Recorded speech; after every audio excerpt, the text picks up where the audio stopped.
মৃত্যু অনিবার্য, এই কথা সবাই জানে। কিন্তু হিন্দু শাস্ত্র বলে মৃত্যু হঠাৎ আসে না। মানুষের দেহ ও চেতনায় আগে থেকেই দেখা যায় কিছু সূক্ষ্ম সংকেত, যা ইঙ্গিত দেয় আত্মা ধীরে ধীরে প্রস্তুত হচ্ছে তার মৃত্যু যাত্রার জন্য। এই ঘটনা কি সত্য? বিজ্ঞান কি বলছে? তার বিশ্লেষণ করব অতীতের জানালা চ্যানেলের আজকের ভিডিওতে। ভিডিওর শুরুতে আপনাদের সাথে আছি আমি অসীম ঘোষ। তাহলে চলুন শুরু করি। হিন্দু শাস্ত্র মতে ওম অন্তকালে চা মামেব স্মরণ মুক্তবা কালেবরম, অর্থাৎ মৃত্যুর সময় যে ব্যক্তি ঈশ্বরকে স্মরণ করবে সে মুক্তি লাভ করতে পারবে। কিন্তু মৃত্যুর সময় আসার আগে প্রকৃতি নিজেই মানুষকে সতর্ক করে দেয় যে মৃত্যু আসন্ন। মৃত্যুর প্রথম সংকেত ঘুমের পরিবর্তন হওয়া। যে ব্যক্তি মৃত্যুর কাছাকাছি সেই ব্যক্তি অকারণে অতিরিক্ত ঘুমায় বা ঘুমাতে পারে না। শরীরের কোষগুলির শক্তি ক্ষয় হতে থাকে ক্রমাগত। মস্তিষ্কের তরঙ্গ বা ব্রেন ওয়েভসগুলি অনিয়মিত হয়ে যায়। আর এই যুক্তির উত্তরে বিজ্ঞান বলে এই অবস্থায় মেলাটোনিন ও সেরোটোনিন হরমোনের ভারসাম্য শরীরে নষ্ট হয়।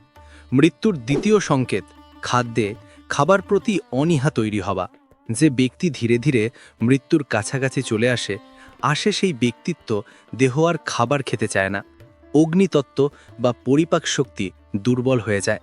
হিন্দু আয়ুর্বেদে বলা হয়েছে ওম অগ্নিহীনম শরীরম স্যাৎ প্রাণস্য গমনম ততঃ, অর্থাৎ যখন দেহের অগ্নি নিভে যায় তখন প্রাণও প্রস্থান করা শুরু করে।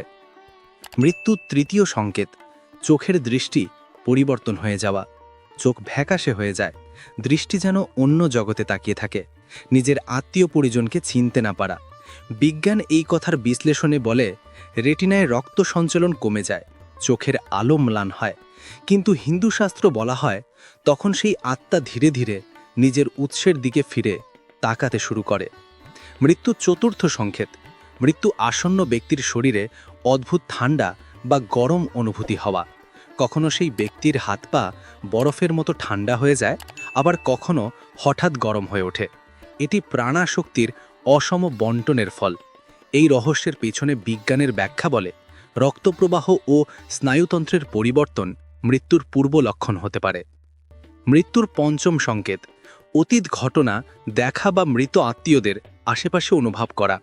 অনেকেই মৃত্যুর আগে বলেন যে ওরা এসেছে নিতে, যেমন আমার মা, আমার বাবা আমাকে ডাকছেন ইত্যাদি। মনোবিজ্ঞান এটিকে এন্ড অফ লাইফ ভিশন বলে থাকে, যেখানে মস্তিষ্কে ডিএমটি নামক রাসায়নিক নিঃসৃত হয়, যা মানুষের মধ্যে স্বপ্ন ও ভ্রমের মতো অভিজ্ঞতা তৈরি করে থাকে। কিন্তু হিন্দু শাস্ত্র বলে তখন আত্মার চারপাশে যমদূত বা পূর্বপুরুষেরা উপস্থিত থাকে। মৃত্যুর ষষ্ঠ সংকেত মৃত্যু আসন্ন ব্যক্তির দেহে গন্ধ ও শব্দের পরিবর্তন। দেহ থেকে এক বিশেষ গন্ধ বেরোয় যা আত্মার প্রস্থানকে দিক ইঙ্গিত দেয়। ওম প্রাণাপানো সন্নিবর্তে দেহ পথতি মৃত্তিকা, অর্থাৎ যখন প্রাণ ও অপান একত্র হয়ে যায় তখন দেহ মাটির কোলে ফিরে যায়। মৃত্যুর সপ্তম সংকেত মনের অদ্ভুত শান্তি চলে আসো, সব দুঃখ ভয় রাগ একত্রে মিলিয়ে যায়। সেই সময় মানুষ যেন গভীর প্রশান্তিতে ডুবে যায়।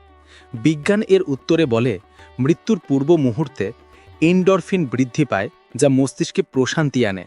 হিন্দু শাস্ত্রের ভাষায় তখন আত্মা শরীর থেকে মুক্ত হতে প্রস্তুত হয়। তো বন্ধুরা, হিন্দু ধর্ম ও আধুনিক বিজ্ঞান দুই বলে মৃত্যু কেবল সমাপ্তি নয়, বরং এক রূপান্তর। যখন আত্মা দেহ ছেড়ে যায় তখন সে ফিরে যায় তার উৎসে, যেখান থেকে সে এসেছিল।